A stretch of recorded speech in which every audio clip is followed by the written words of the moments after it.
Let's go, on est parti pour le point actu hardware de cette semaine. Aujourd'hui, jeudi 13 janvier 2022. Au programme, pas mal de choses. Bon, il y a eu les soldes, il y a eu le début des soldes cette semaine, mais on va pas trop parler des soldes parce que j'ai pas vu de trucs très intéressants. Je vous ai sélectionné quand même 2-3 petits produits que j'ai trouvé intéressants, mais pour l'instant, j'ai rien vu de vraiment incroyable en termes de promo sur les soldes, à part sur les stockages, mais ça, je vous laisserai un peu chercher par vous-même. Et on aura aussi le petit jeu offert sur l'Epic Games Store, comme toutes les semaines. Ensuite, on parlera de jeux vidéo et Twitter, petit récap de 2021 du jeu vidéo sur Twitter, vous allez voir, c'est assez intéressant, ça va assez vite.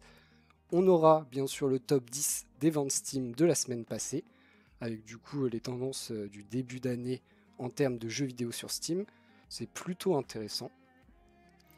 On aura aussi des petites datas de Steam qui nous intéressent beaucoup, qui nous donnent la config moyenne des utilisateurs Steam dans le monde. Et du coup, ça nous donne à peu près... Enfin, ça nous dit quel est le matériel le plus répandu. Et honnêtement, je m'attendais à mieux. J'étais... En tout cas, partie processeur, je m'attendais à mieux, vous verrez. On aura après petit point antivirus, vous allez voir, c'est le moment où je vais râler. Avant de râler sur les cartes graphiques, on va râler sur les antivirus. Rapidement, j'adore râler sur les antivirus, j'aime pas du tout les antivirus de base. Donc, on ira avec grand plaisir râler sur les antivirus. On parlera très rapidement de Canon. Canon qui fait des imprimantes. On va parler des imprimantes Canon, vous allez voir, c'est un peu ridicule. Mais vraiment pour le coup, un peu ridicule. On parlera OLED. OLED avec les télé Samsung. Télé Samsung OLED, du coup, vous allez voir, c'est surprenant. C'est plutôt très surprenant même. On parlera un peu tech du futur, rapidement, avec l'Ultra RAM. Des promesses incroyables qui ne sont toujours pas tenues pour l'instant, mais peut-être qu'on va y aller. Pas sûr, mais peut-être. On parlera des petits outils logiciels AMD et Nvidia. Côté AMD, ce sera le RSR qui remplace le FSR. Des super acronymes, on expliquera à quoi ça sert, parce que bon, les acronymes, on commence à s'y perdre. Et côté Nvidia, un autre acronyme, le DLDSR. Vous verrez aussi, c'est assez simple. Une fois qu'on décrypte ces noms un peu barbares, l'intérêt peut être présent. Un peu chelou le DLDSR, mais on peut comprendre. Je vous avais dit qu'on reviendrait rapidement sur le CES, notamment les PC portables, et je vous ai trouvé une petite sélection de 5 PC. Il y a un qui n'est pas un PC portable et 4 PC portables qui sont un peu atypiques. Il y a eu littéralement des centaines de références de PC portables annoncées au CES. Certains nouveaux matériels, d'autres des refresh d'anciennes versions, soit en termes de matériel, soit en termes de design.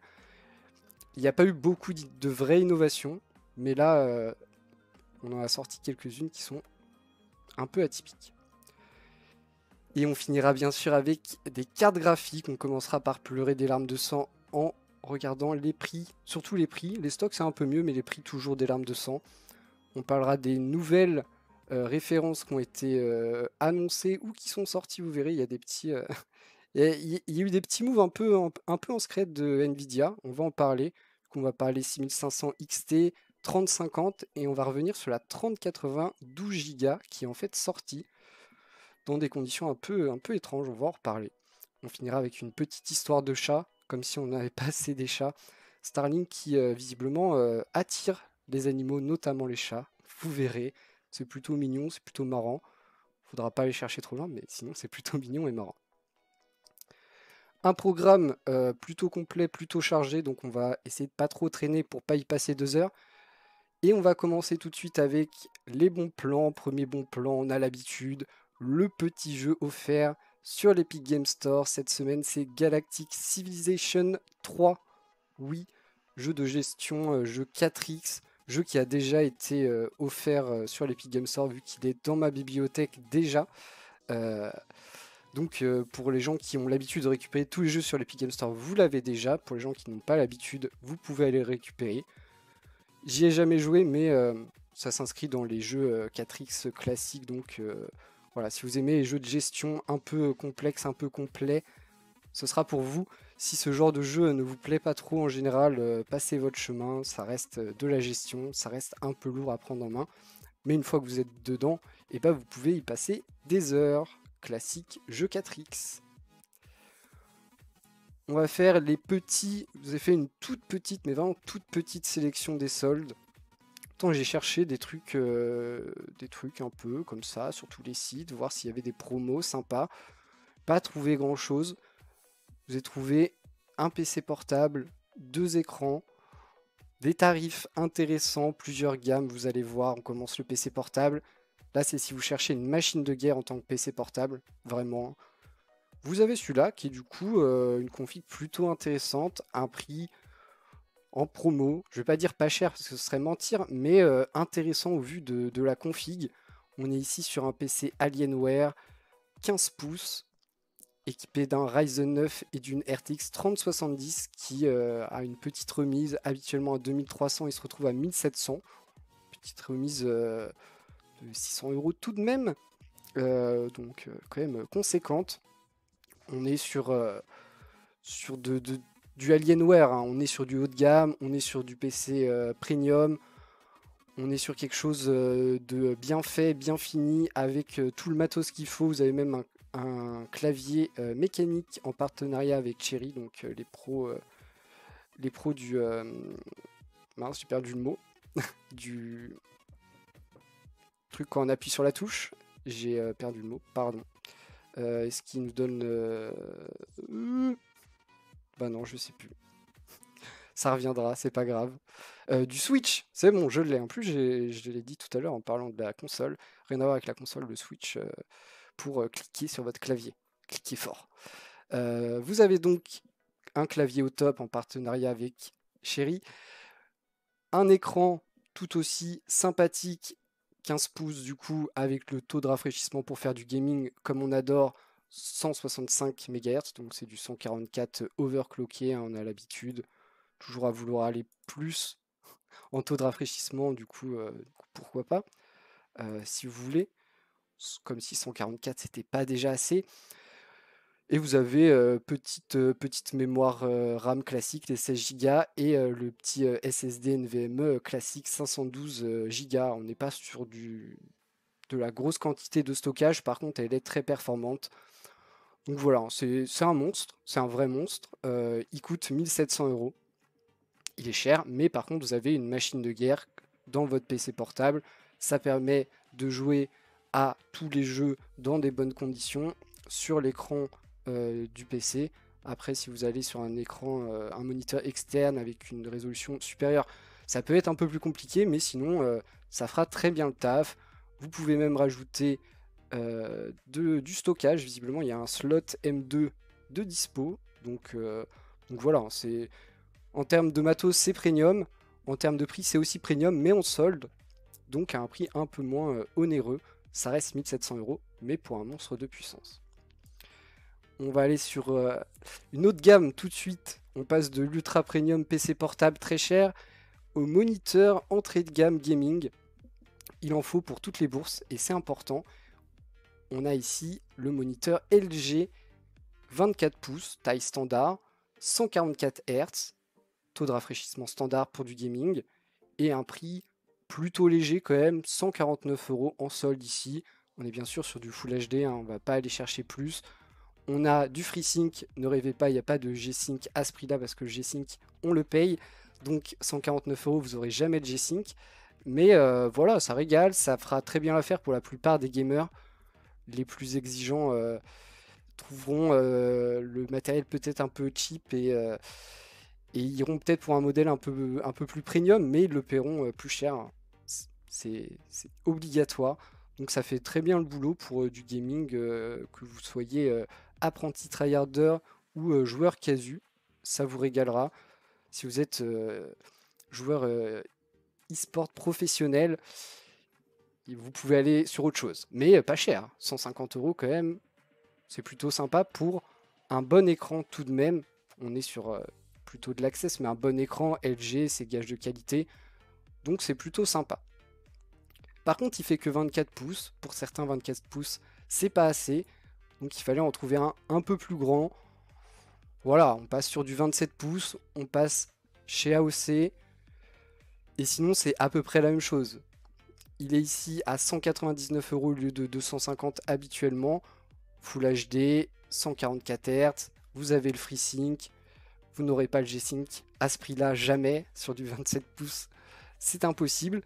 Mais voilà, encore une fois, on n'est pas sur du ultra premium, ultra haut de gamme, mais on est sur des prix accessibles, 200 € sur un écran 27 pouces, ok pour le gaming, c'est sympa. Et puis il a un petit design travaillé, couleur rouge et noir, AOC. Voilà, pour les gens qui cherchent un écran, ça peut vous intéresser. Vous voyez, il est en promo sur plusieurs sites, notamment Amazon. Voilà, on s'arrête ici pour les promos. Peut-être que la semaine prochaine, il y aura un peu plus de promos, ça dépendra... Ah non! Oh non, non, non! Ça dépendra de ce que je trouverai. Par contre, j'ai la dissidence du chat, là. Je t'aime beaucoup, chat. Ouais, le chat, il fait comme toi, il fait coucou. Hein. Quel malheur. Ah, mais il s'habitue, lui. J'aurais pas dû le laisser s'habituer, c'est ma faute. C'est bien sûr ma faute, mais... Oh, je t'aime beaucoup, chat, mais... S'il te plaît. S'il te plaît, ce sera plus tard. Plus tard pour m'embêter. Du coup, comme je disais avant d'être interrompu par le chat dissident, on en a fini pour les soldes pour cette semaine. La semaine prochaine, on verra. J'essaierai de faire un truc un peu plus exhaustif. Mais c'est compliqué, les promos en plus, ça dure pas longtemps et tout. Donc en faisant qu'une fois par semaine, ça peut être compliqué de tomber au moment où il y a les promos les plus intéressantes. Et ça fait beaucoup de pages aussi à lire. Et beaucoup de temps pour chercher les bonnes promos. Donc on verra, mais j'essaierai de faire un peu plus de produits en solde s'il y a matière pour. On continue sur Twitter. Twitter, on aime ou on n'aime pas le réseau social, ça reste un des gros réseaux sociaux au monde, très utilisé, notamment quand on parle jeux vidéo. Et du coup, petit récapitulatif de l'année 2021 sur Twitter. Et on a des trucs sympathiques. On a par exemple les pays qui ont le plus tweeté par rapport au gaming. Et on retrouve tout de même la France dans ce classement du top 10 des pays qui ont le plus tweeté par rapport au gaming. Assez impressionnant quand même. Sachant que voilà, derrière nous, par exemple, il y a l'Inde. Je vais pas faire mention du nombre d'habitants en Inde, mais croyez-moi, c'est beaucoup plus qu'en France. Vraiment beaucoup plus. Et nous, on n'est pas beaucoup. On n'est pas beaucoup par rapport à pas mal d'autres pays ici dans ce classement. Ce qui est aussi intéressant, c'est de voir que c'est le Japon qui est numéro 1. Je suis assez étonné de voir le Japon numéro 1. Ah, de quoi casser? Quoi casser? Tu verras casser après. Il y aura casser. Ça n'a pas commencé casser. Me dis pas ça. Me dis pas que je suis en train de louper la game. Mais oui, si, casser les tweets. Tu verras. Arrête de prévoir l'avenir. Tu casses mes news. Non, du coup, Japon quand même premier, assez intéressant. Je savais pas que le Japon était gaming. Le gaming et Japon, oui, mais Japon et Twitter, j'étais pas plus au courant que ça. Et le Japon, c'est pas un si grand pays que ça en termes d'habitants. Donc voilà, c'est surpris. Alors que par exemple, retrouver le Brésil, ça m'étonne beaucoup moins. Les États-Unis, pareil. Les États-Unis, grande terre de gaming. Et l'Asie aussi, un peu moins. C'est assez intéressant. On a d'autres petits graphiques comme ça qui me régalent. On a les jeux les plus tweetés dans le monde. Et là, il y a des trucs que je ne connais pas. Et oui. Alors, je connais Genshin Impact qui est premier. Pas vraiment étonné par la présence de Genshin Impact qui, en plus, si je me trompe pas, marche très bien en Chine, ce qui fait encore encore plus de rayonnement, même si la Chine n'a pas Twitter, ça reste quand même une grosse source de rayonnement. Apex Legends, je connais. Je connais pas ensuite Ensemble Stars. Connais pas. Ça doit être visiblement asiatique, mais connais pas. Je connais pas non plus FGO Project. Voilà. Peut-être que j'ai pas de culture, hein. Dites-le moi si j'ai pas de culture, mais je connais pas. Je connais bien sûr Final Fantasy ou Animal Crossing, ça aucun problème. Je ne connais pas Game Knives Out. Voilà. Sûrement un jeu de shoot, un FPS mobile, probablement. Parce que je ne connais pas. Et il n'y a quand même pas tant de jeux comme ça que je connais pas. Surtout de jeux qui rayonnent autant. On parle des jeux les plus tweetés dans le monde quand même. Ensuite, Minecraft, ça va. Ça va, je maîtrise Minecraft. PG Sekai, connais pas.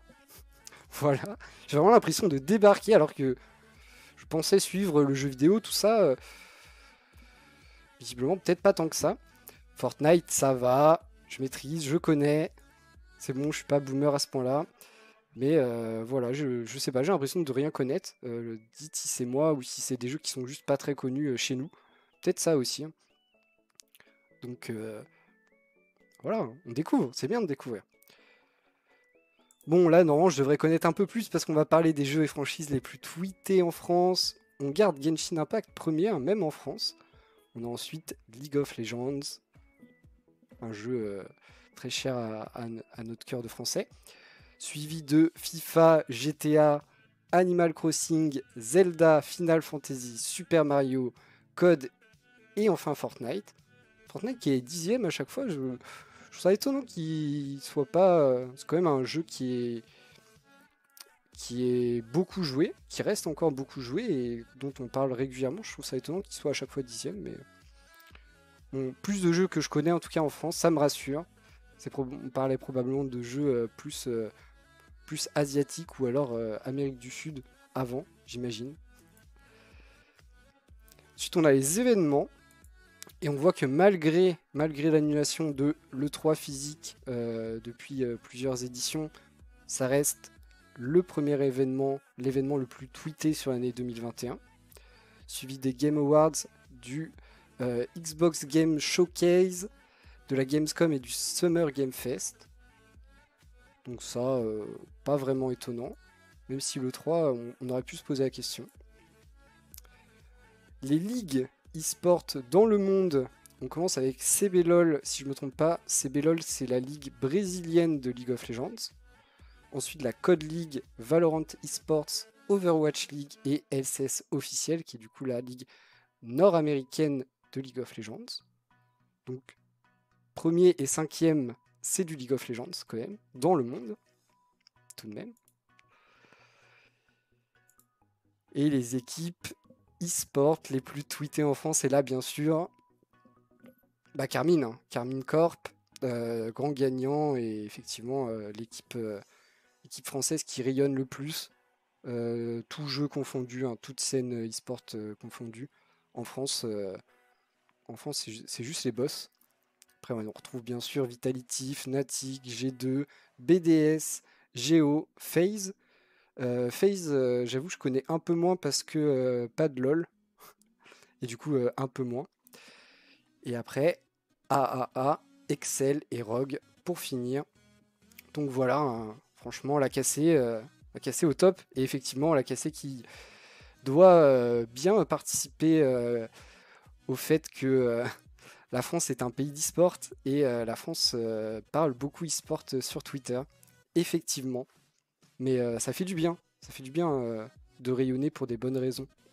Et de montrer que, bon, bien sûr, en tant que Français, on sait râler, mais on sait aussi mettre le feu et enflammer des stades quand il y aura des stades. Donc plutôt sympa ce petit récap, toujours agréable de voir un peu ce qui se fait dans le monde, chez nous, et de comparer aussi que ce qui rayonne le plus dans le monde, et bah, c'est pas forcément ce qui est le plus connu chez nous. Donc assez intéressant de voir les différences. J'aurais bien aimé, bon là c'est du coup vu un peu, c'est monde puis France, j'aurais bien aimé avoir par exemple les équipes e-sport les plus tweetées dans d'autres pays pour voir aussi un peu les différences, voir si chaque pays est vraiment attaché à ses équipes locales ou pas, ou si certains pas du tout. Nous, on a quand même une équipe très franco-française en numéro 1, tout de même. Ça régale. On continue avec du jeu vidéo et le top 10 des ventes Steam de la semaine passée, donc du 3 au 9 janvier 2022. On rappelle comme à chaque fois, c'est le top 10 des ventes, oui, mais pas en nombre d'exemplaires, on est en termes de revenus. Donc les jeux avec microtransactions, jeux free-to-play avec microtransactions peuvent se retrouver dans le top 10 des ventes parce qu'ils font quand même de l'argent. Voilà. Une fois que c'est dit, on passe au top. On a toujours Ready or Not, premier. Ready or Not qui est le jeu de SWAT, d'intervention des forces spéciales, qui a beaucoup marché hein, sur Twitch. J'ai vu plein de gens y jouer. Moi j'avoue que c'est pas trop mon délire. Mais pour les gens qui aiment le style, ça avait l'air plutôt d'être un bon jeu. Ensuite on a It Takes Two, le jeu Ubisoft, si je me trompe pas, à faire en duo, qui a l'air incroyable. Vraiment incroyable comme jeu, qui a l'air d'être une super expérience à faire en duo. On a ensuite Monster Hunter Rise pour finaliser ce podium sur la 3e marche. Et après on a Project Zomboid, Valve Index VR, Five Nights at Freddy's, Elden Ring, Rust, Forza Horizon 5. Toujours très étonné de voir Forza dans le top 10 des ventes Steam, sachant qu'il est dans le Game Pass. Et que Forza c'est un jeu qui se paye plein pot. Donc toujours un peu étonné. Et Sea of Thieves à la fin. Sea of Thieves qui marche tout au long de l'année. Hein. Toujours, je sais pas s'il y a eu une mise à jour ou un truc qui explique sa présence dans le classement, mais il est régulièrement dans les top 10, alors que c'est pas du tout un jeu récent. Donc félicitations. Sea of Thieves qui doit être aussi, si je me trompe pas, disponible dans le Game Pass. Si je me trompe pas. Faut vraiment que je teste le Game Pass. Hein. Un moment où j'aurai du temps là, bim, petit Game Pass et plein de jeux à tester. On continue avec des petites données, des petites datas de Steam. Des datas, moi ça me régale. Moi, en tant qu'amoureux du hardware, j'avoue que j'adore avoir ce genre de petites synthèses. On a en fait des datas sur le matériel utilisé par les utilisateurs Steam, donc avec quoi ils font tourner Steam, et les jeux du coup de Steam. On a pas mal d'infos, alors là la qualité on repassera, mais là par exemple vous avez un petit graphe qui montre si les utilisateurs ont un processeur AMD ou un processeur Intel. Vous avez AMD en rouge, Intel en bleu, on respecte le code couleur, et on voit très bien, et c'est très parlant, on voit que Intel reste grand gagnant, largement majoritaire, mais on voit que la courbe elle va pas dans le sens d'Intel. Hein, on voit que AMD s'en sort quand même plutôt bien. Et après on a plein d'autres informations. On a ici les casques VR, ici est-ce que c'est un Mac, voilà, et quel Mac c'est.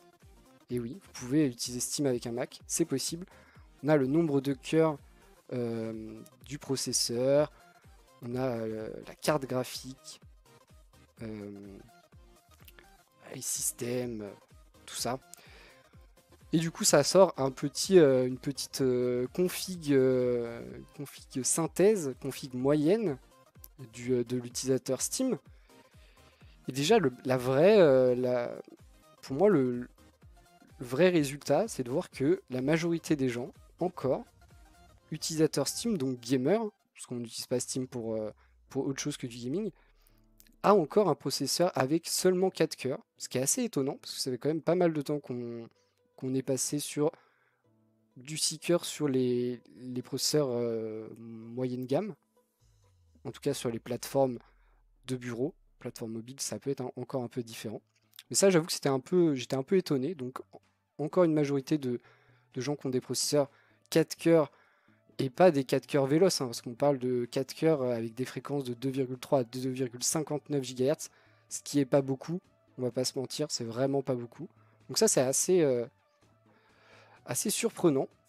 Ensuite c'est plus classique, les 16 Go de mémoire vive, grand classique pour faire du gaming, hein, il faut 16 Go, avoir 8, bah non, avoir 8 c'est pas assez. Ah là là. Vous voyez ce chat? Ce chat il est dissident et il veut pas me laisser faire mon point actu hardware. Hein le chat?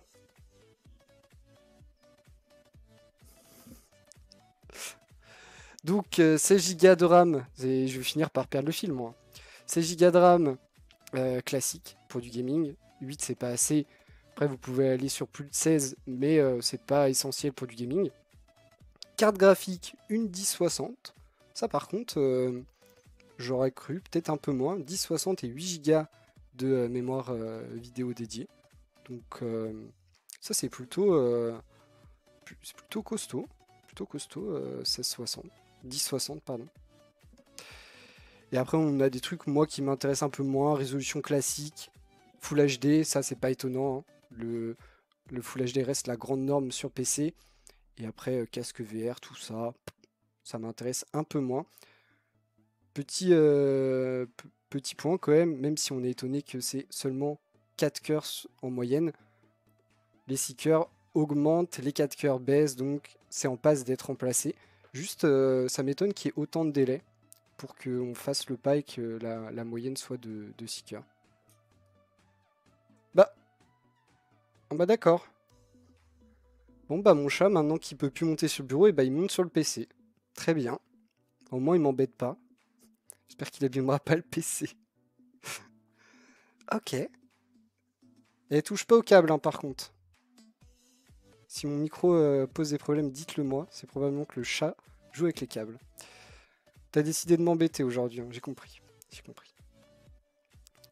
On va t'ignorer. Donc voilà, petite donnée sympatoche de Steam. Et bah, rien de très surprenant à part le processeur. Je vous avoue que le processeur, j'aurais dit 6 cœurs en moyenne. Sachant que maintenant, on a des processeurs qui ont, sur les très haut de gamme, énormément de cœurs. Après, si vous avez des processeurs un peu plus anciens, effectivement, il y a encore beaucoup de processeurs à 4 cœurs, même si ce n'est plus la norme sur le moyen de gamme aujourd'hui.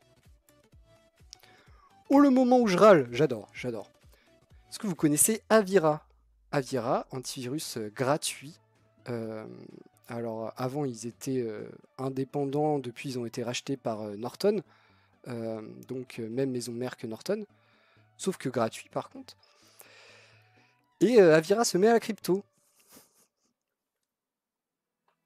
Où va le monde? Les antivirus qui se mettent à la crypto. Alors on a très peu d'informations, contrairement à Norton qui a fait le move il y a quelques temps déjà, et en gros qui a incorporé un système de mining de crypto dans son antivirus, ce qui permet à l'utilisateur de miner de la crypto-monnaie quand il le souhaite grâce à cet outil. Inconvénient, premier inconvénient, tout le monde n'a pas envie de miner la crypto déjà. Premier inconvénient. Deuxième inconvénient, Norton prend 15% sur toute la crypto générée. Donc voilà, ils prennent leur part, ils s'en cachent pas. Donc vous avez les bases. Avira qui arrive et qui dit nous aussi on fait de la crypto. On ne sait pas comment ça va se passer, on ne sait pas si c'est juste de permettre de faire de la crypto ou si c'est à la Norton avec un système intégré et une prise de commission de la part d'Avira. On ne sait pas. Ça reste un peu douteux. Sachez déjà, premier point, que si vous minez de la crypto-monnaie, normalement l'antivirus bloque. C'est aussi pour ça qu'ils font un peu de la pub en disant ça marche chez nous et ça pose pas de problème. Chez Norton, ils prennent 15%, on ne sait pas si ce sera le cas chez Avira. Deuxième point, aujourd'hui, vous n'avez plus besoin d'antivirus. Il faut arrêter. Bon, tout dépend. Il y a des contextes où on peut encore avoir besoin d'antivirus. Mais dans la plupart des cas, l'antivirus intégré à Windows, qui s'appelle Windows Defender, si bien configuré et que vous n'êtes pas totalement bête et un petit peu éclairé, vous devriez avoir une une sécurité suffisante et une protection suffisante. Après, c'est comme tout, hein, il ne faut pas faire n'importe quoi, il ne faut pas télécharger tout et n'importe quoi sans savoir d'où ça vient. Mais voilà, l'antivirus de base de Windows fonctionne très bien. Personnellement, c'est ce que j'utilise et pas plus. Sachez en plus que quand vous ajoutez un antivirus supplémentaire, il utilise de la ressource, hein, donc de la puissance de calcul, de la mémoire, tout ça.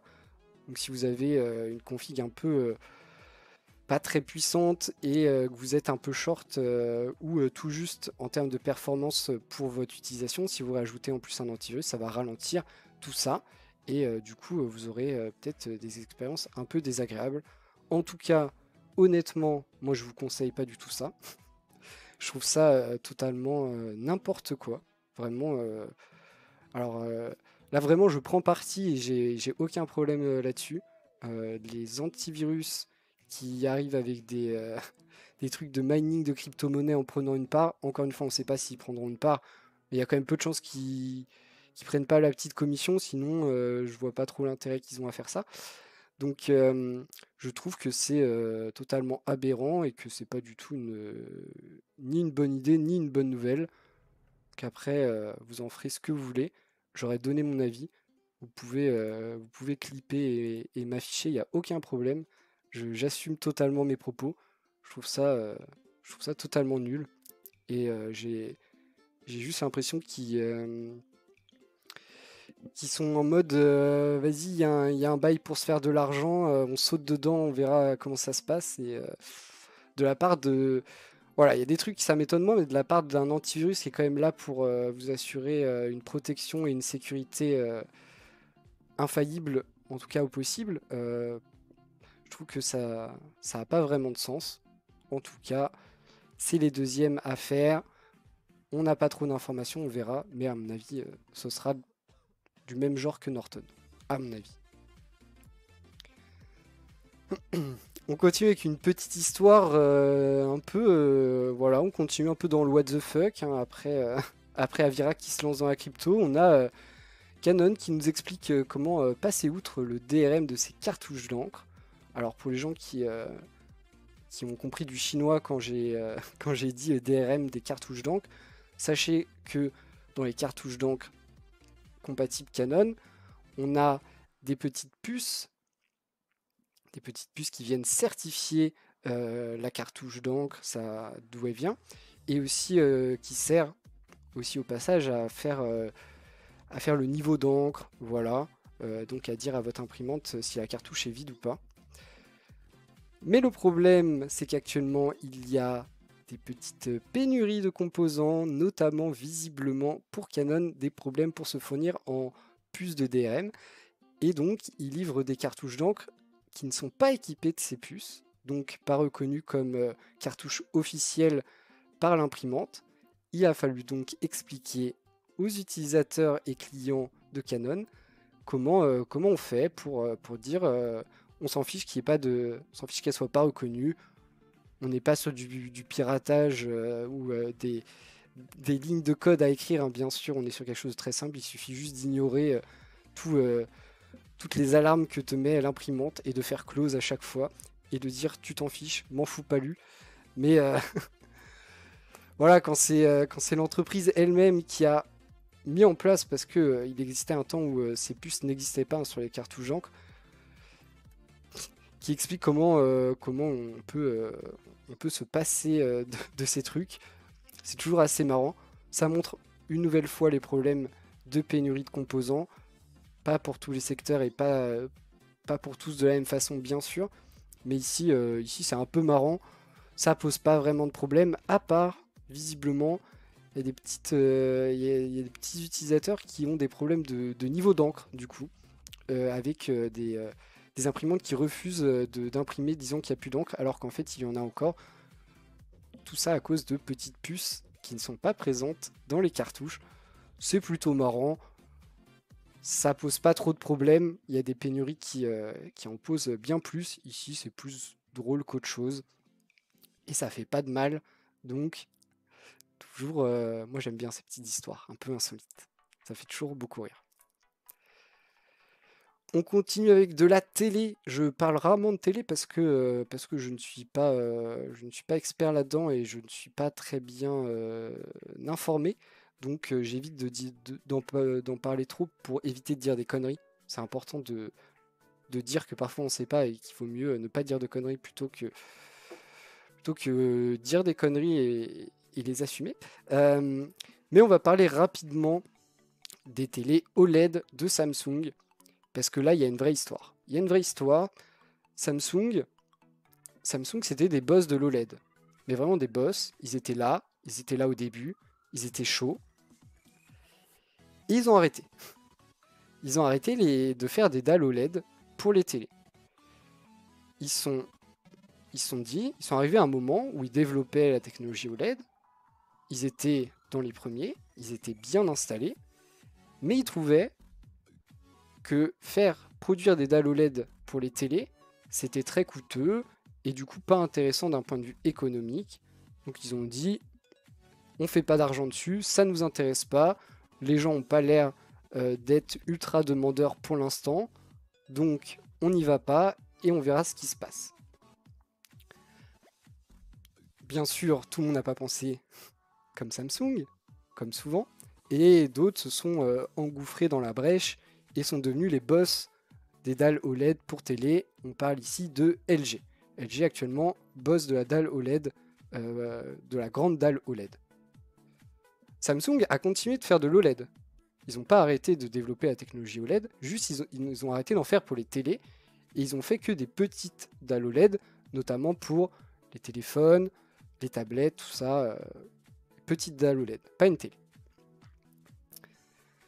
Mais il y a eu un moment, là on est encore dans le passé, il y a eu un moment où le grand public a commencé à mettre la main sur la technologie OLED. Et c'est pas n'importe quoi comme technologie, la technologie OLED, il y a une vraie amélioration réelle et nette par rapport au LCD. Même le meilleur LCD. Il y avait des produits disponibles. Parce que du coup LG, eux ils ont dit, nous aussi on fabrique, on peut même fabriquer pour tout le monde. LG il fabrique pour beaucoup de gens. Là Samsung était embêté, parce qu'eux n'en font pas. Et ils n'avaient pas prévu d'en faire. Donc ils étaient encore en train de se dire, c'est un effet de mode, on va pas se remettre à faire de l'OLED, on a abandonné il y a quelques temps, on va essayer de décrédibiliser un peu ou de semer un peu la confusion chez le consommateur. On va faire le QLED. Alors là ça devient le bordel. QLED, OLED, c'est quoi la différence? Est-ce que c'est la même technologie? La plupart des consommateurs, ils voient QLED, ils pensent que c'est de l'OLED, bien sûr, classique, alors que pas du tout. Le QLED n'est pas du tout de l'OLED, c'est du LCD avec une petite technologie différente par rapport aux autres LCD, mais on reste sur du LCD et pas du tout de l'OLED. Et là, cette année, au CES, Samsung, ils sont arrivés en mode, c'est bon, on fait de l'OLED, on fait notre OLED, qui est différent de l'OLED LG. C'est des différences pas si compliquées que ça, c'est une histoire de LG fait du coup des dalles OLED qui s'appellent WOLED.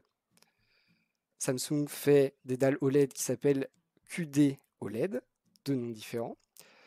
La différence c'est que LG fait des lumières blanches qui sont ensuite filtrées en rouge, vert, bleu, là où Samsung fait de la lumière bleue qui passe à travers des particules ou molécules, je sais plus, qui en fonction de la température fait un filtrage de couleurs, soit c'est bleu et pas de filtrage, soit rouge ou vert.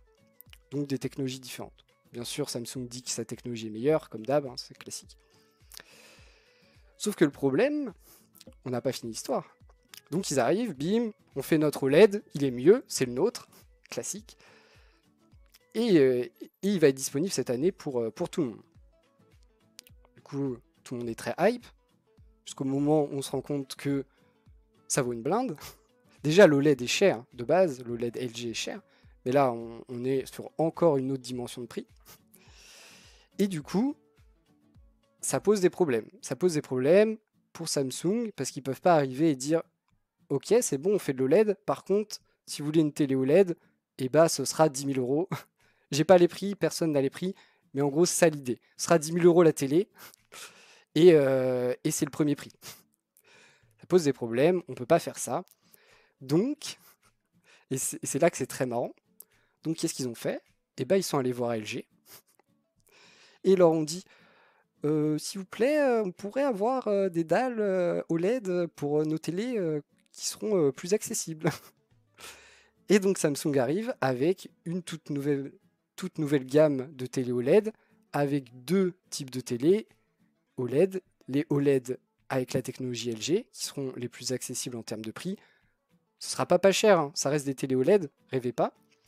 Et les télé OLED, du coup, QD OLED technologie Samsung, qui là, on n'a pas les prix encore, mais on sera sur de l'ultra premium et des tarifs très très élevés. Après, d'un autre côté, Samsung se targue d'avoir la meilleure technologie OLED. Si c'est vrai et que c'est vérifié par les tests, et bah, ils pourront dire que voilà, c'est très cher, mais c'est le mieux. Donc, on justifie le prix par le fait que ce soit le meilleur matériel disponible sur le marché. Ça reste assez incroyable quand même parce que ces deux acteurs qui se font un peu la guerre, hein, on va pas se mentir, sur le marché des télés, Samsung et LG, c'est quand même des big boss. Et voilà, hein, comme souvent, comme ça a été le cas, par exemple avec Apple qui allait acheter ses écrans d'iPhone à Samsung, c'est souvent le cas. En fait, les concurrents d'un jour sont les partenaires commerciaux du lendemain parce qu'ils y trouvent tous leur intérêt. Samsung, ici, va pouvoir fabriquer et vendre des télés OLED à des prix pas exorbitants pour un peu plus la masse que le QD OLED qui sera vraiment réservé à une élite. Et d'un autre côté, bah, LG, ils sont pépères, hein, ils vendent des dalles OLED à tout le monde, donc que ça soit Samsung ou un autre, eux, il n'y a pas de problème, hein, ça fait de l'argent qui rentre dans les caisses. Donc, je trouve ça toujours très intéressant. Beaucoup d'attentes sur ce QD OLED. Personnellement, je ne sais pas, je ne pense pas être capable de, de tester ce genre de truc, j'avoue. J'aime pas d'écran OLED chez moi, donc, mais j'ai déjà vu les différences entre du LCD et du OLED. Ça, ça se voit. En tout cas, moi, mon œil le voit. Je sais pas si j'ai un œil averti ou pas, mais en tout cas, moi, mon œil le voit. Après, entre du OLED classique et du QD OLED, je sais pas, faut faire le test. Faut faire le test. Envoyez-moi une télé LG, Samsung, envoyez-moi deux télés. Je ferai le test en live, avec grand plaisir. Non, non, mais sinon, sans rire, j'attendrai de voir. Il y a des journalistes, journalistes tech qui font ça très bien avec sonde de lumière et tout. Il faut du matériel hein, pour faire ces tests. Et il y a des gens qui font ça très bien, de manière très scientifique. Et j'irai voir ces tests pour voir s'il y a une vraie différence. Parce qu'en termes de prix, il y aura une vraie différence, notable. Donc je suis curieux de voir si en termes de ressenti et de mesure, on est aussi sur des vraies différences ou pas. Ça, après, il y a aussi une question de l'OLED. L'OLED, c'est très bien, mais il y a un problème de vieillissement avec les pixels, pixels qui meurent ou le marquage, tout ça. Il y a aussi un problème de vieillissement sur l'OLED, ça on verra avec le temps. Sachez que pour l'instant, le QD OLED a du coup été présenté pour des télé Samsung qui ne sont pas disponibles, on n'a pas les prix, on n'a pas les dates de sortie, mais aussi pour d'autres choses, euh, comme par exemple un moniteur Alienware. Et par exemple, le moniteur Alienware est garanti 3 ans. 3 ans pour le marquage et tout. Donc c'est que eux aussi sont pas méga sûrs de comment ça va se porter dans le temps. On reste sur les débuts de la tech. Donc voilà, si vous n'êtes pas sûr, il vaut mieux attendre, surtout que ça va être des produits vraiment très onéreux. C'est quoi les meilleures TV? C'est une très bonne question. Ça dépend totalement. Alors d'un point de vue théorique pur, c'est les télé OLED, hein. Les télé OLED, même d'un point de vue théorique pur, sans limite de budget, c'est le micro LED. Si tu as des dizaines de milliers d'euros à mettre dans un écran. Mais sinon, la meilleure technologie reste l'OLED. Les télés, par exemple, LG, les C1, sont des très bonnes télés. Après, tout dépend du budget de ton utilisation et tout dépend si c'est pour du cinéma, pour du jeu vidéo. Il n'y a pas vraiment une réponse universelle à c'est quoi les meilleures télés, mais la meilleure technologie d'écran à ce jour, c'est l'OLED, clairement. C'est aussi la technologie la plus onéreuse pour le grand public. Après, on a le micro LED, si tu veux. Je te laisse te renseigner sur les prix du micro LED. Je pense que ce sera vite pas pour toi, voire vite pour personne à part les milliardaires et les entreprises qui fonctionnent bien. Mais beaucoup de télé, hein. Et puis là, le CES, c'est pareil, il y a eu plein de télé avec quasiment aucun changement. C'est un peu comme les téléphones, moi ça me déprime un peu. Nouvelle télé, nouveau téléphone, c'est tous les mêmes. On n'innove plus. Toujours triste. Là, on innove un peu. Mais ça montre quand même, ce qui est aussi intéressant, c'est ça montre que Samsung s'est trompé, clairement. Ils n'ont pas vu le bon avenir. Ils n'ont pas senti la chose de l'OLED. Et maintenant, ils font un pas en arrière, tout de même, en se relançant dans la production de dalles OLED. Alors, avec une technologie qui est à eux, mais ça reste assez marrant. Ah, c'est le début de la cassée. J'irai voir. Attendez. Faire un petit. C'est bon, j'ai de la batterie.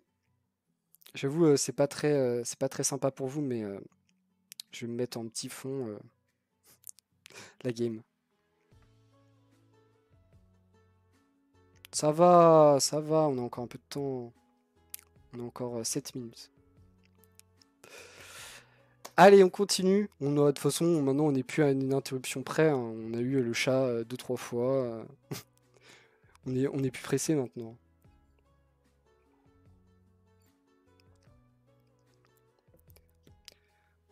On continue avec une technologie qui arrivera peut-être dans le futur. J'ai trouvé l'idée intéressante. On est loin de pouvoir la réaliser techniquement, mais l'idée de base est plutôt sympa.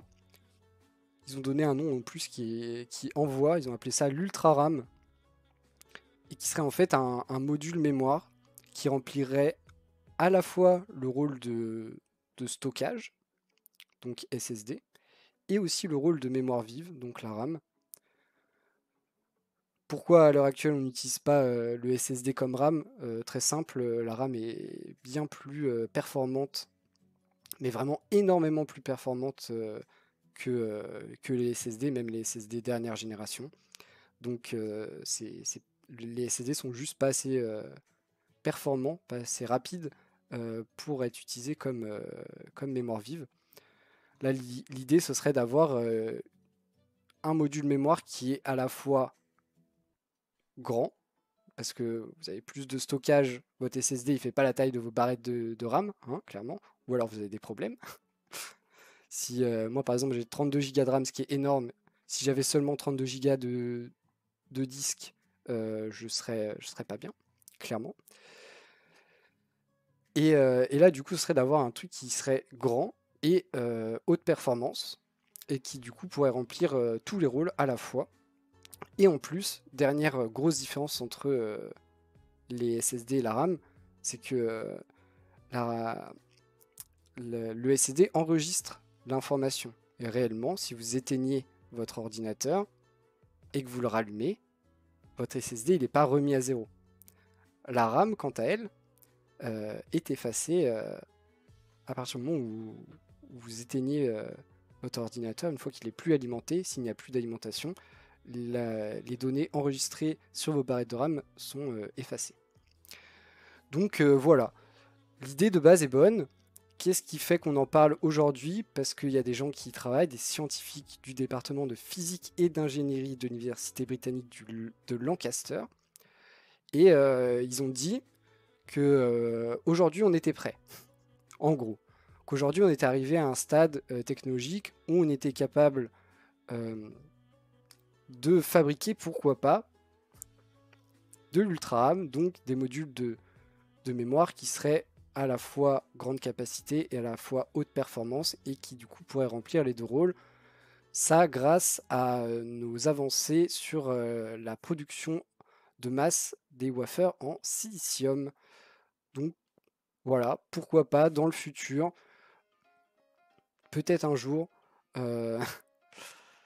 Là, après, il y a des petits schémas techniques si vous voulez. Pareil, on peut revenir sur un petit historique.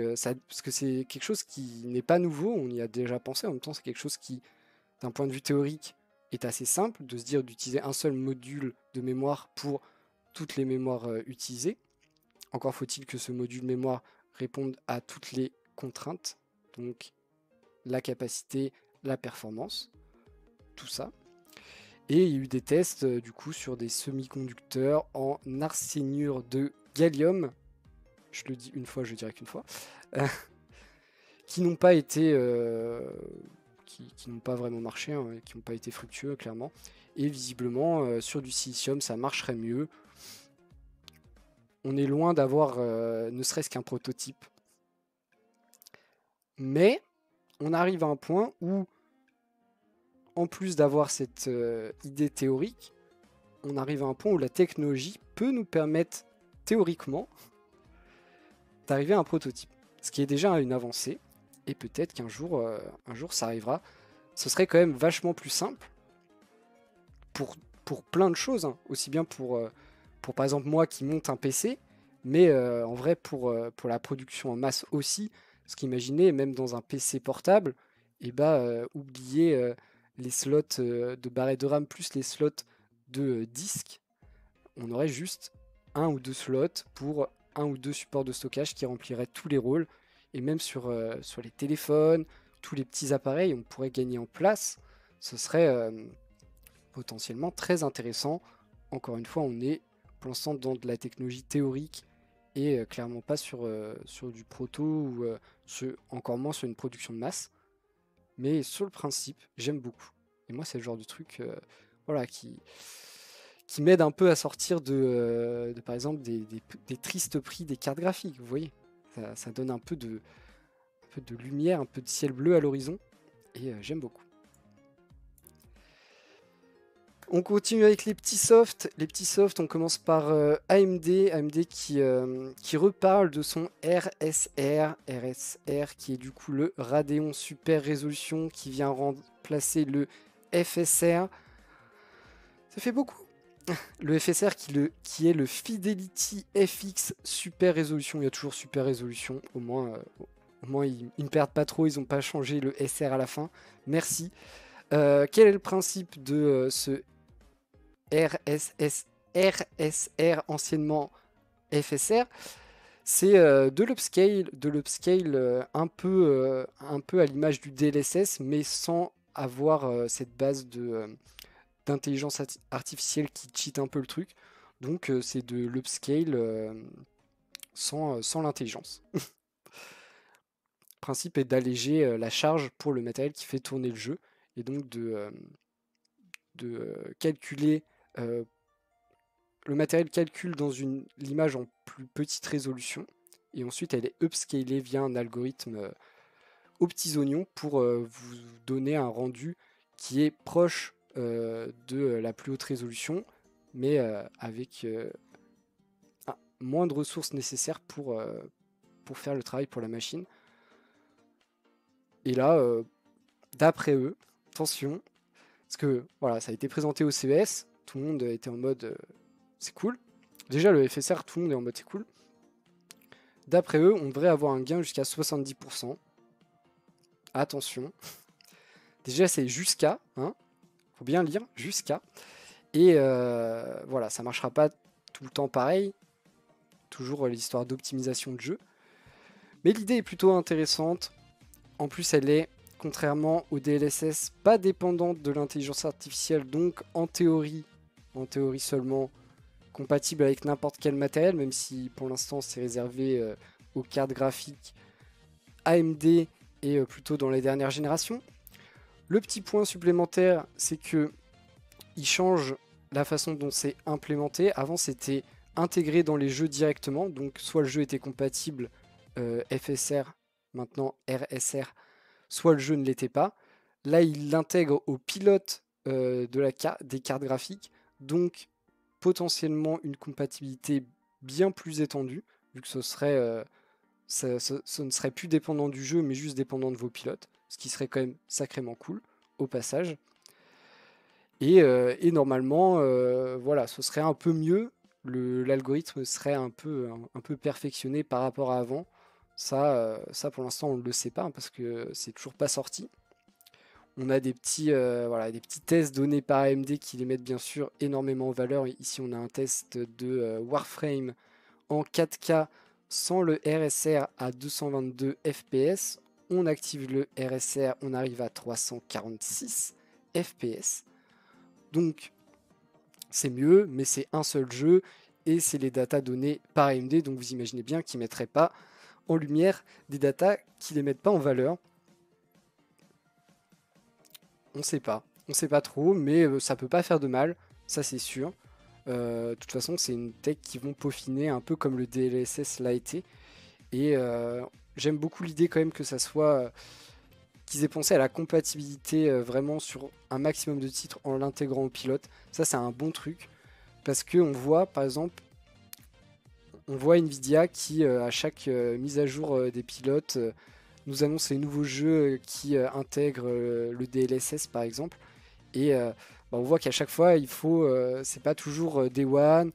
Parfois, parfois c'est un peu plus compliqué. Certains ne l'ont même pas du tout. Enfin, c'est toujours, ça peut toujours être un peu compliqué. Et là, au moins, on se passerait de ça. Ce serait complètement compatible. Et à partir du moment où vous avez les bons pilotes mis à jour, et ben vous avez accès du coup à la possibilité de l'activer ou non. D'ailleurs, c'est aussi ça qui est important, c'est de laisser le choix. Et j'aime beaucoup, j'aime beaucoup. Encore une fois, on n'est pas au niveau du DLSS, mais en théorie, on pourrait avoir une compatibilité plus étendue, même si là, on annonce que c'est quand même réservé aux cartes AMD, RX 5000 et RX 6000, donc plutôt les dernières générations. Ça, c'est un peu le truc qui est toujours un peu dommage, sachant qu'en théorie, ça peut vraiment marcher avec tout et n'importe quoi, que ce soit matériel AMD ou pas, même des cartes Nvidia pourraient utiliser le FSR ou RSR. J'arrive pas à RSR, je préfère FSR. Bref, l'idée est quand même bonne et peut-être un jour, je sais pas, sur nos smartphones, sur les. Est-ce que c'est disponible sur les consoles dernière génération? Bonne question ça, parce que du coup ils ont du matériel AMD, matériel graphique, enfin matériel AMD tout court d'ailleurs, RDNA 2 si je me trompe pas. Donc est-ce qu'ils ont accès à cette fonctionnalité ou pour l'instant c'est uniquement le matériel PC? C'est une bonne question dont je n'ai pas la réponse, mais si vous l'avez, vous pouvez me la donner avec grand plaisir.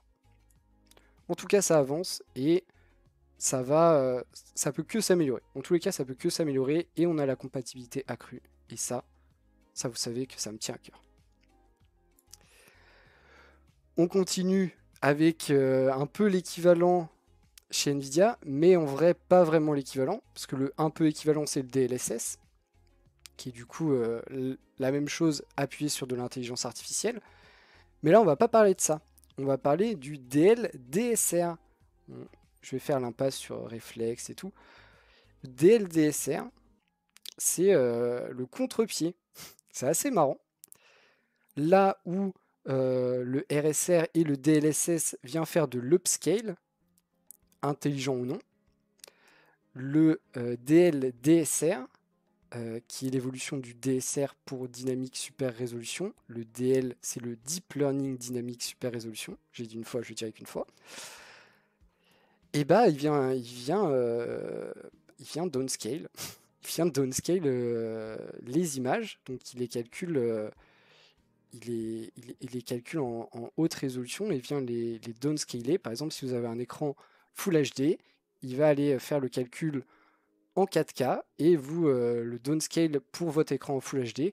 Qu'est-ce que vous y gagnez, vous? Une image plus belle que si vous aviez pris directement l'image en Full HD native. Problème, en théorie, on se dit trop bien. En gros, ça nous donne une image plus belle qu'avant, donc pourquoi s'en priver? Il y a toujours une petite contrepartie.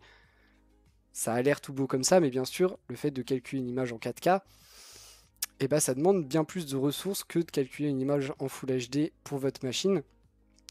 Et c'est pour ça qu'avant le DSR, avant d'être le DL DSR, eh ben, il bouffait beaucoup de performance.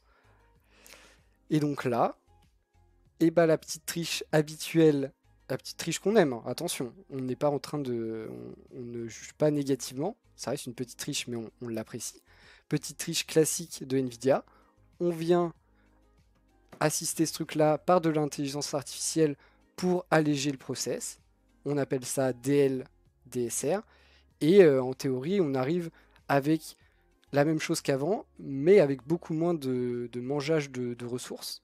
Et donc plus d'images par seconde, tout en gardant cette magnifique image.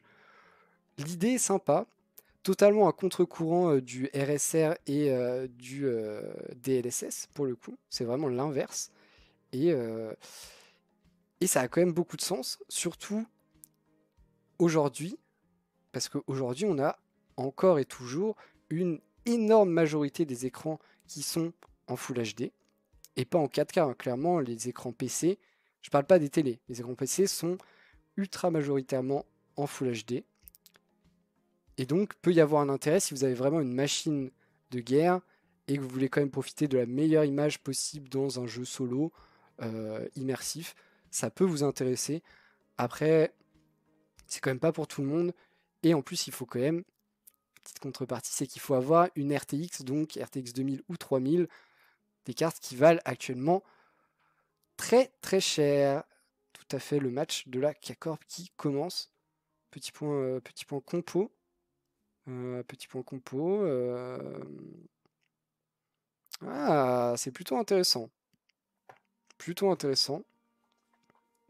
Mais je vois que la K-Corp a sorti la botlane Lucian Nami.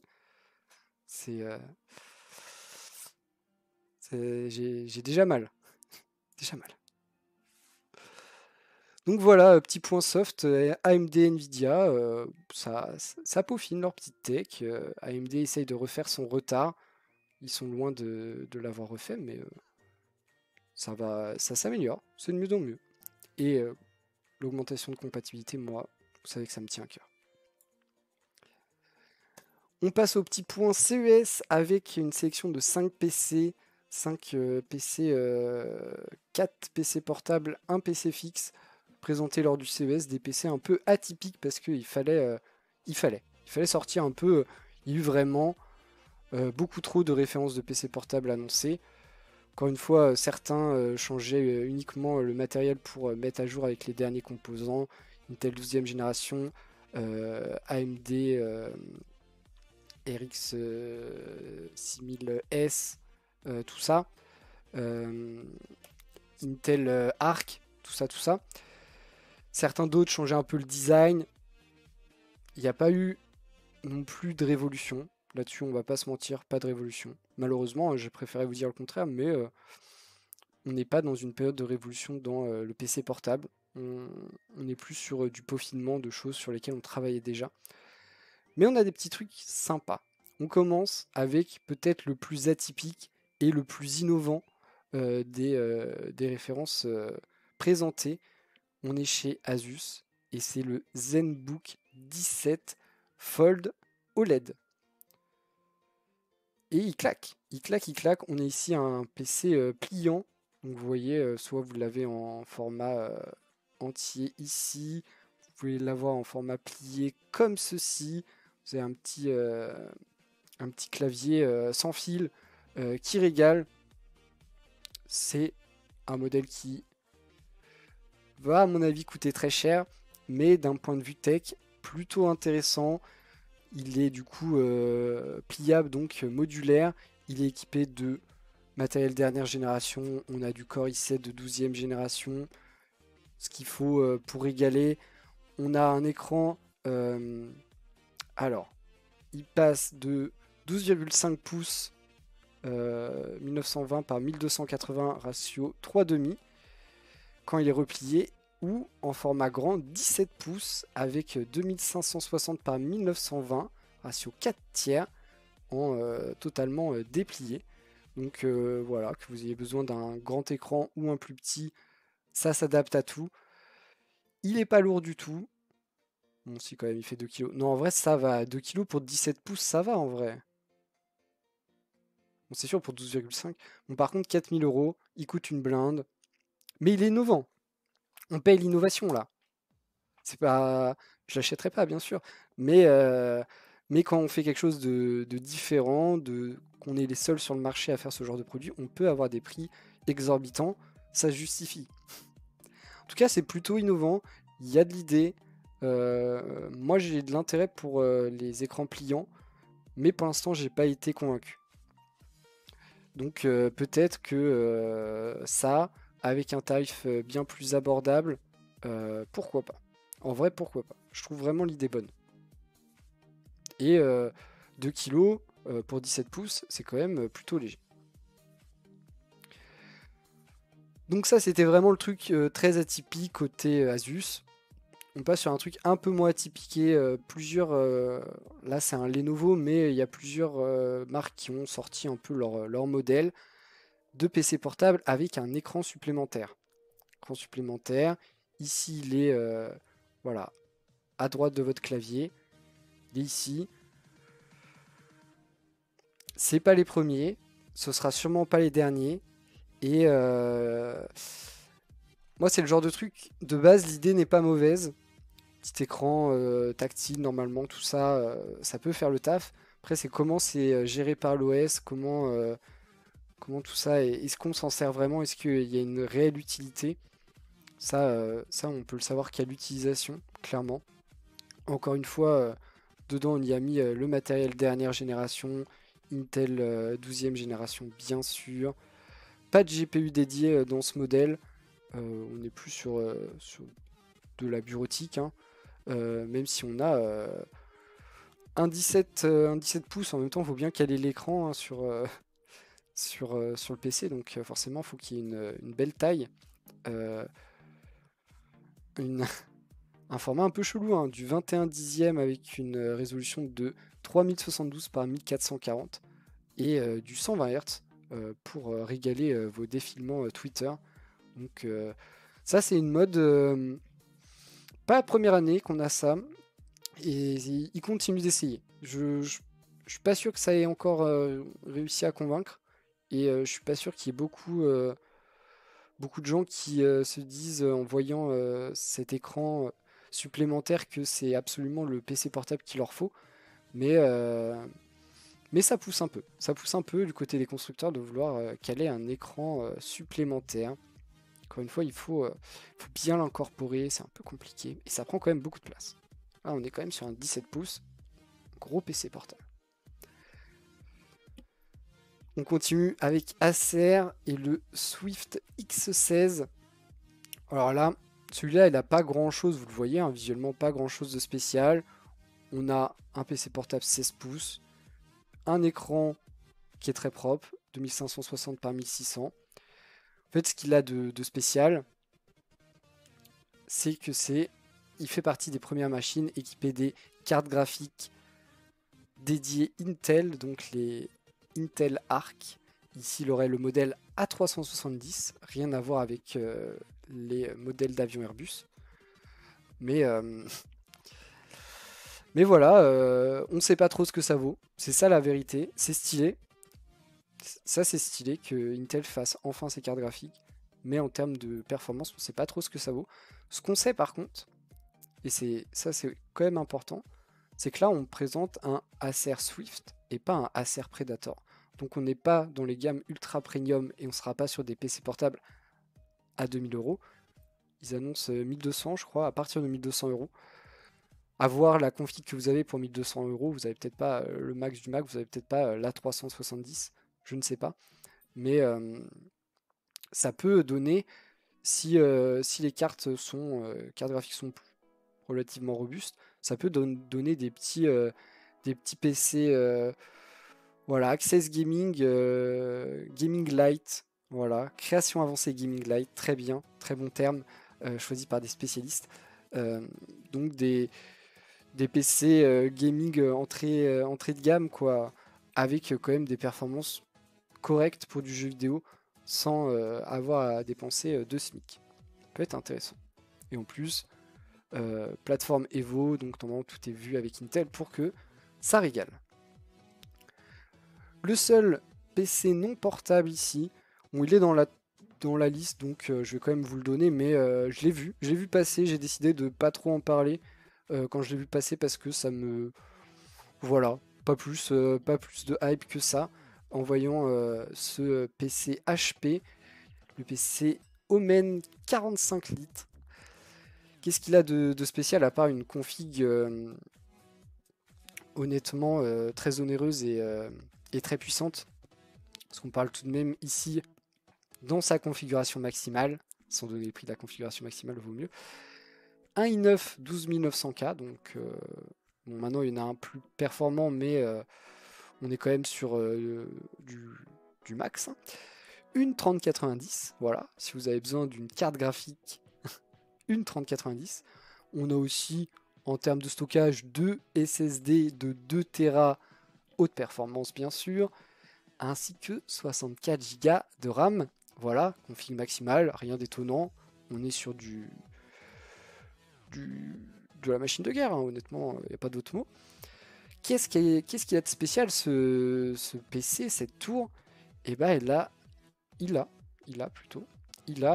une chambre cryo. Alors là, bim, chambre cryo, on commence direct à avoir des trucs incroyables, de l'azote liquide, je sais pas, un autre produit de refroidissement extrême, pas du tout. Mais alors pas du tout, et c'est là que la déception arrive. En fait, c'est juste un espace séparé où va se trouver le radiateur du water cooling. Et en fait, au lieu d'avoir de l'air qui vient du boîtier, qui passe à travers le radiateur et qui sort vers l'extérieur, et ben vous avez de l'air qui vient de l'extérieur, qui passe par le radiateur et qui ressort à l'extérieur. Donc, en théorie, de l'air qui est un peu plus frais que l'air qui traverse votre boîtier, parce qu'au contact de vos composants, l'air qui traverse votre boîtier se réchauffe. Voilà, HP nous dit qu'on gagne environ 6 degrés sur la température d'entrée du radiateur.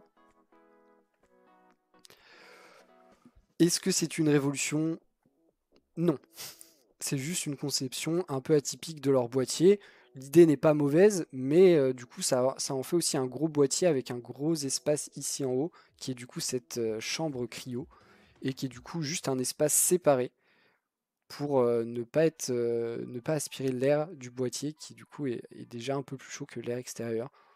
Honnêtement, c'est beaucoup, en tout cas moi de mon point de vue, ça ressemble à beaucoup de marketing et voilà, pas grand chose d'autre. Je suis pas méga convaincu, non pas que ce soit une mauvaise idée, mais je suis pas sûr que ça casse trois pattes à un canard. Voilà. N'allez pas casser des pattes à un canard, attention. On respecte les animaux, on adore. Euh, tout mon amour pour les canards. On finit avec non pas un mais deux ultra portables. D'un côté, Dell avec son XPS 13 Plus, donc petite version, voilà, refresh du XPS 13. Hein. Et de l'autre côté, on a Asus. Asus avec son ZenBook 14 OLED. Voilà, deux ultra portables, l'un 13 pouces, l'autre 14. Moi j'aime beaucoup les ultra portables 14 pouces. Je trouve que c'est un peu le compromis entre un vrai écran et un ultra portable. Et en général, les châssis de 14 pouces sont plutôt compacts, donc c'est plutôt sympa. Vous avez tout ce que vous voulez, hein, de l'Intel 12e génération. Côté Asus, on a en plus une dalle OLED hein, qui régale. Petite prise de risque côté Dell sur son XPS avec l'ajout d'une touch bar, chose assez audacieuse, hein, sachant qu'Apple a fait marche arrière sur sa touch bar. Et un touchpad invisible, comme vous voyez ici. Là, il y a un touchpad, mais vous ne le voyez pas. Voilà.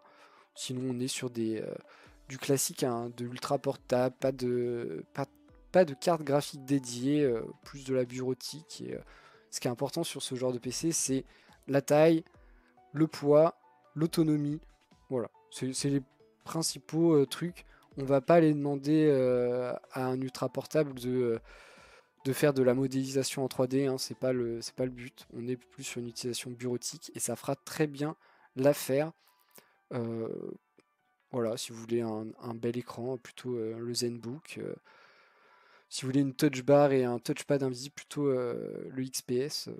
Ça reste des très bons PC, des bonnes marques, il n'y aura aucun problème. Juste pas convaincu par la touch bar, mais ça, c'est mon avis perso, qui n'engage que moi, bien sûr. Et voilà qu'on finit avec le petit tour des PC CES. On va du coup faire le moment où on pleure des larmes de sang. Et ouais, les prix et les stocks des cartes graphiques en ce jour. Je rappelle, aujourd'hui, nous sommes jeudi 13 janvier 2022. Nous avons quand même pas mal de références disponibles aujourd'hui. Peut-être pas le jour où on a eu le plus de références, mais pas mal de références disponibles. On va commencer par les moins chers, qui sont tout de même à quasiment 600 €, les 6600. Voilà, de 6600 à 590 et 600 € chez PowerColor. C'est les deux cartes graphiques dédiées au gaming les moins chères disponibles en ce jour sur Top Achat. 600 € tout de même. Ensuite, pour un peu plus cher, on a les 6600 XT avec là toujours PowerColor mais aussi MSI. 660 pour le premier modèle et on monte jusqu'à 690. Hein. Voilà, donc pas beaucoup d'écart entre ces. Ça me va. Elles sont toutes chères, mais au moins il n'y a pas 200 € d'écart entre deux modèles qui ont les mêmes références. Encore plus cher, on a des 6700 XT. Alors là, par contre, il y a un vrai gap de prix, parce qu'on arrive à 980 €, donc voilà, 690 à 980. On peut noter l'absence des cartes Nvidia 3060, 3060 Ti. Voilà, on n'en a pas en stock aujourd'hui. On a par contre une 3070, on en a une seule, une Gainward à 1100 € tout de même. Une 3070 qui est en plus LHR, donc bridée pour miner de la crypto-monnaie. On a une 6700 XT qui a pété un plomb. Voilà, on ne sait pas pourquoi Asus a décidé que voilà, cette carte-là vaudrait bien plus cher que les autres, parce que ici, vous voyez, on en a une, elle coûte 1000. Celle de Asus, elle vaut 180 € de plus, parce que ils ont décidé. Voilà, pourquoi pas, si vous voulez. Après, on a une 3070 Ti, toujours plus chère, 1250. On n'en a qu'une seule. Une seule. Vraiment très peu de modèles Nvidia. Hein. Très très peu. Beaucoup plus de modèles AMD disponibles. Alors, est-ce qu'il y en a eu plus de livrés ou il y en a moins de commandés? Ça, je peux pas vous dire. J'ai un avis là-dessus, mais je peux pas vous dire parce qu'il n'y a rien de factuel. En tout cas, beaucoup plus de cartes AMD disponibles. On a des 6800 XT ici, 1500 €.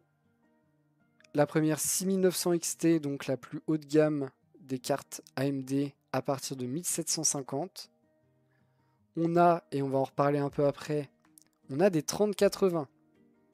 Des 3080 qui sont à des prix juste indécents. Ici, on parle de quasiment 1800 € pour une 3080. Pourquoi elle est si chère? Parce qu'en fait, c'est une nouvelle, on voit ici nouveauté, 3080 équipée des fameux 12 Go de mémoire dédiée qu'on pensait abandonner et en fait elles sortent vraiment. On va en reparler vite fait après, mais elles sont à des prix exorbitants pour des 3080. On reparlera après, je vous donnerai le prix public recommandé, vous verrez, on n'est pas du tout là-dessus. 6900 XT toujours, on a des 3080 Ti aussi qui sont à plus de 2000 € hein, quand même, et on a probablement des 3090 aussi, voilà, moins cher, 2850 et ça va jusqu'à 3180. Donc, pas mal de références disponibles en ce jour. Beaucoup chez AMD, très peu ou moyennement chez Nvidia, mais très peu dans les segments les moins onéreux. Donc 3060, 3060 Ti, 3070, 3070 Ti, 3080, pas nouvelle version. Et toujours énormément de références très chères. Les prix sont toujours exorbitants. La carte la moins chère reste à un prix bien trop élevé, quasiment 600 €. On attend avec impatience les 6500 XT et 3050 pour avoir des cartes à moins de 500 €, on espère. Rien n'est gagné pour l'instant. Bon, c'est bon, on a bien pleuré des larmes de sang. C'est dur, hein, c'est dur de voir ces prix. J'ai toujours un doux rêve de changer ma carte graphique un jour, mais pour l'instant ça reste un doux rêve, quoi. Allez, on va parler carte graphique un petit peu, tout de même. On va parler notamment de la 6500 XT. Un prix confirmé qui ne sera pas respecté. On avait parlé de l'annonce d'AMD, 199 $ pour cette 6500 XT. Quand l'annonce est donnée en dollars, on sait il est hors taxe et du coup en dollars, ce qui ne donne pas vraiment le prix en euros. Ici, on parlerait du coup de 300 €. Déjà, on s'est fait douiller, hein, au passage. Parce qu'il n'y a pas 50% de taxes, hein. Respectez-nous.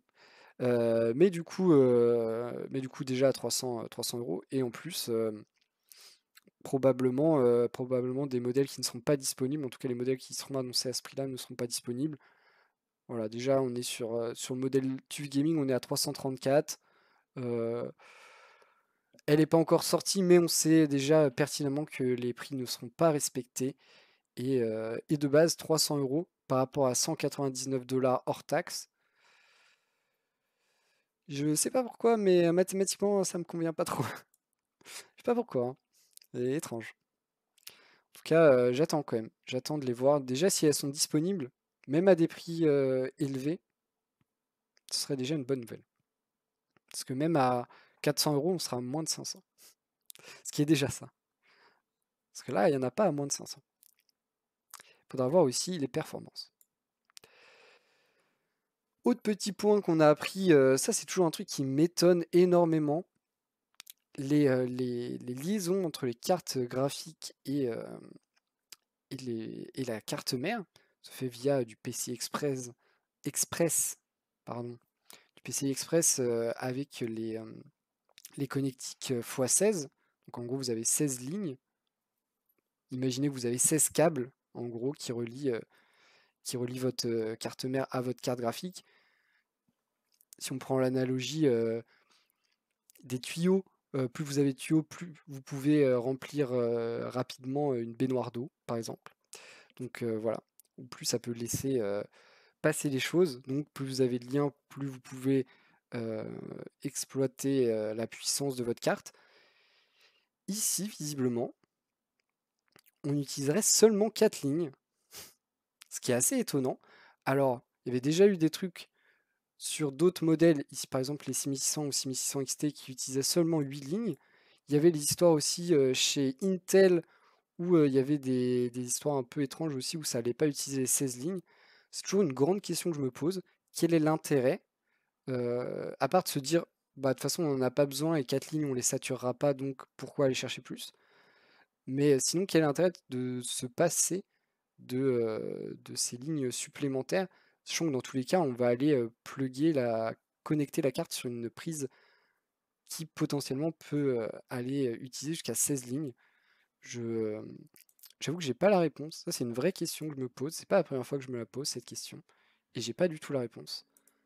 Mais je trouve ça toujours très étonnant.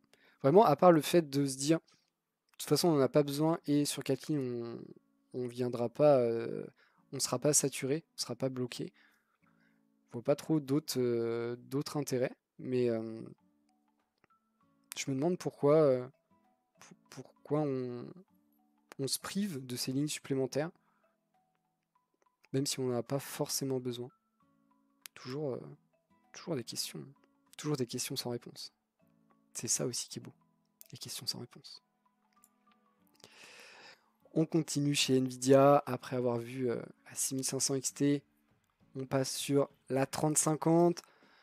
3050, on a le droit à une petite photo incroyable.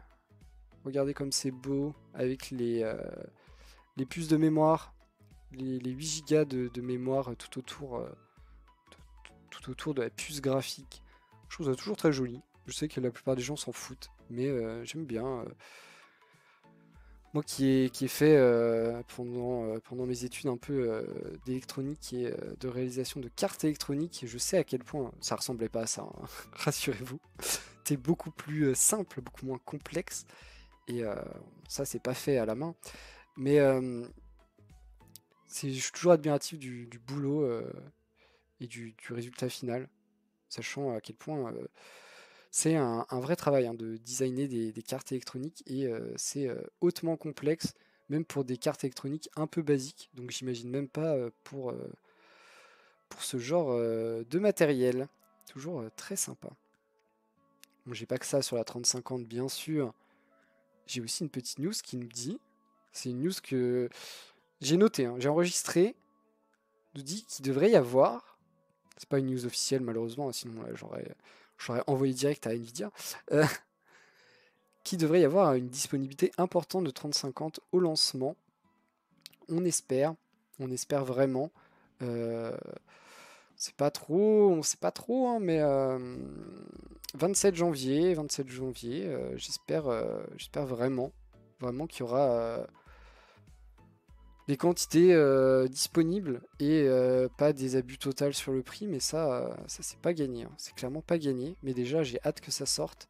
J'ai hâte de voir aussi les petits benchmarks de ces cartes qui sont quand même très prometteuses, hein. Des 3050, 8 Go de mémoire dédiée, ça bénéficie de toutes les technologies associées au RTX.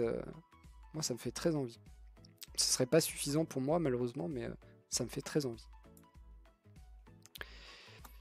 Et chez Nvidia, on finit avec ces 3080. On pensait qu'elles avaient été annulées. Ils en ont pas parlé du tout pendant la conférence du CES que j'ai regardé en intégralité. Ils ont parlé des 3080 Ti pour plateforme mobile, mais pas du tout des 3080 12 Go. Donc ces versions refresh de la 3080 qui est pas si vieille que ça. La version classique de la 3080 équipée de seulement 10 Go de mémoire dédiée.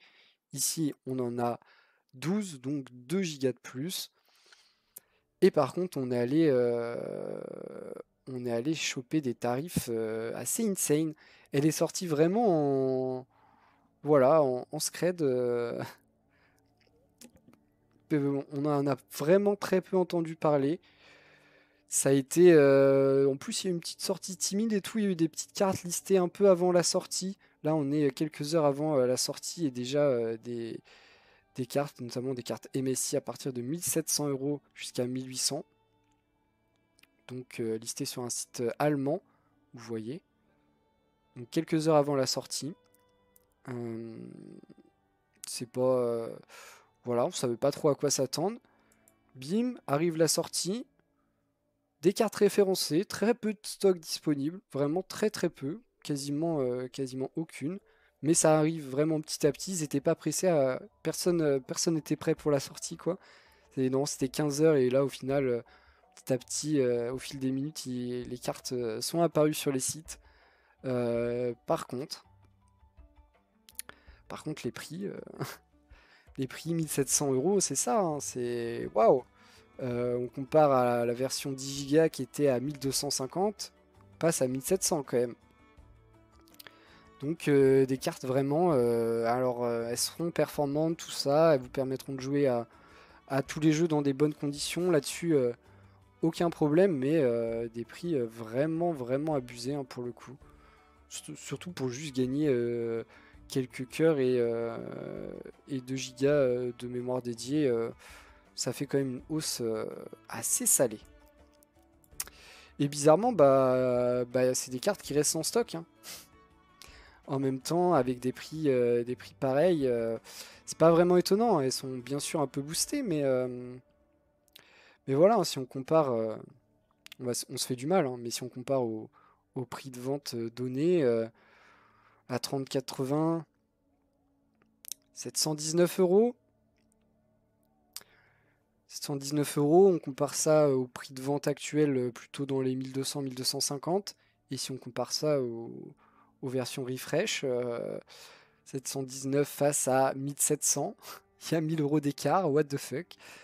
Voilà, et puis même la 3081 qui était annoncée à 1200. Voilà, cette 3080 refresh est bien au-delà du prix annoncé de la 3080 Ti. Donc vraiment des prix, waouh, faut s'attacher, hein. Faut s'attacher pour survivre. Allez, j'ai décidé de finir sur une note un peu plus mignonne, un peu plus sympa que les cartes graphiques, hein, parce que c'est quand même dur dans mon cœur en ce moment les cartes graphiques. On va parler Starlink, mais on va surtout parler des petits chats. Regardez, regardez comme ils sont mignons. Eux aussi ils s'installent. Ça aussi c'est une manifestation de chat dissident, hein, je reconnais. Euh, j'ai, euh, J'en ai un pareil à la maison. Sauf qu'au lieu de venir sur les bureaux, ils viennent sur les paraboles Starlink. Pourquoi ils se retrouvent sur les paraboles Starlink? Parce que les paraboles Starlink produisent de la chaleur pour faire fondre la neige, ce qui est par ailleurs plutôt intelligent, hein, de produire la chaleur pour faire fondre la neige sur les paraboles pour euh, ne pas avoir de problème de réception. Parce que si vous avez une couche de neige, j'imagine que ça n'aide pas le signal. Mais du coup, bah, les petits chats qui ont froid dehors, et bah, eux aussi ils veulent bien se réchauffer sur la parabole Starlink. Et visiblement, il n'y a pas que des chats, hein. Il y a aussi des oiseaux, voilà. Est-ce que c'est embêtant? Alors, pour le signal, j'imagine que ça n'aide pas, hein. J'imagine qu'il y a des petites pertes, peut-être pas de perte de signal, mais au moins un peu plus de ping et un peu plus d'interférence, j'imagine. Pour les animaux, j'avoue que je sais pas trop. Ils reçoivent quand même des ondes. J'avoue que je sais pas trop si c'est problématique ou pas l'exposition à ces ondes. Mais en tout cas, visiblement, c'est mieux que la neige. En tout cas pour les chats. Euh, c'est mignon. J'avoue que je me suis pas trop posé la question sur les problématiques que ça pouvait engendrer sur la santé des animaux, mais en tout cas, ils ont l'air d'être au max, hein. Vraiment, ils ont l'air trop trop bien. Voilà. Ça me fait plaisir. C'est pour moi, ça me régale. Les petits chats dans la parabole. C'est euh, c'est un bon moyen de finir ce point actu hardware après avoir parlé des cartes graphiques voilà, qui font mal à mon petit cœur. Les petits chats réchauffent un peu mon petit cœur. Même si ceux-là, ils ont l'air aussi dissidents que le mien, hein. Mais bon, ils sont mignons. Ils sont mignons, ils sont dans le froid, la neige, tout ça. Ils ont bien raison d'aller se réchauffer dans la parabole. Voilà, c'est la fin, ça touche à sa fin, ce petit point actu hardware. Toujours un plaisir, un régal de faire ces points actu hardware. Pas beaucoup de spectateurs aujourd'hui, dommage. J'aurais aimé avoir, j'aimerais toujours avoir plus d'interaction, de l'échange. C'est pas tellement pour avoir du spectateur, hein, du spectateur pour du spectateur, ça m'intéresse pas plus que ça, mais avoir les échanges dans le chat, toujours très intéressant, surtout quand on parle tech. Parce que comme d'habitude, j'ai pas toutes les réponses. Je ne suis pas expert sur tout. Je suis pas expert sur grand chose d'ailleurs. Et, euh, et donc c'est toujours intéressant d'avoir les avis des autres et confrontement des idées. Comme d'habitude, je vous invite à faire des retours constructifs si possible, hein, c'est mieux. Mais faire des retours, c'est important pour si vous avez apprécié, d'autant plus. Si vous n'avez pas apprécié, vous pouvez me dire pourquoi vous n'avez pas apprécié, si c'est constructif, s'il vous plaît. Et on pourra se dire à la semaine prochaine. Est-ce que je vous garantis encore le point actu hardware de la semaine prochaine? Je pense que oui. Je pense que je peux vous le garantir, celui de la semaine prochaine. Encore une fois, j'ai pas repris les plannings et tout depuis le début d'année. Je sais pas trop, mais pour l'instant, j'ai la possibilité de faire les points, de continuer les points actu hardware. Je prends toujours du plaisir, malgré le manque d'audience. Il y a quand même du plaisir, incroyable. Si un jour il y a de l'audience, imaginez le plaisir. Et du coup, je vous garantis le point actu hardware de la semaine prochaine. Comme d'hab, normalement le jeudi, sauf changement de programme. Et on se retrouvera pour des nouvelles news. On n'aura pas encore la sortie des 30-50, mais on en sera plus très loin. On sera à un peu moins d'une semaine de la sortie, donc on pourra parler de ça probablement. On verra. De toute façon, je peux pas vous dire quelles actus il y aura à l'avance. C'est un peu la beauté de l'actualité. Je vous fais des bisous. Je vous remercie de m'avoir regardé et d'avoir passé ce moment avec moi. J'espère que vous avez apprécié. Et on se retrouvera la semaine prochaine pour les nouvelles news. Merci.